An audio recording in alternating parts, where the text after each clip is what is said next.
என்னை ஆசீர்வதிங்கன்னு கேட்டால் ஆண்டவர் முதல் கேள்வி என்ன கேட்பார் தெரியுமா? உன் பேர் என்ன? இது என்ன சார் கேள்வி?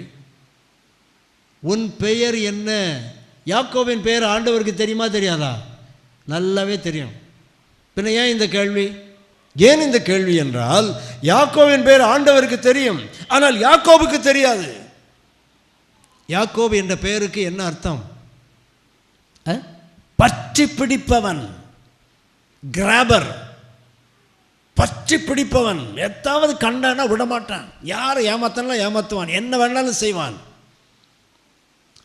அந்த குணம் அவனுக்குள்ளே இருக்கிறது என்பதை அவனுக்கு உணர்த்தும்படியாகத்தான் ஆண்டவர் அவனை பார்த்து இந்த கேள்வியை கேட்டார். அப்பொழுது யாக்கோபு என்ன சொன்னார்? என் பெயர் யாக்கோபு. அந்த வார்த்தையின் பொருள் என்ன தெரியுமா? ஆண்டவரே, நீங்கள் சொன்னது மாதிரியே நான் பாவி,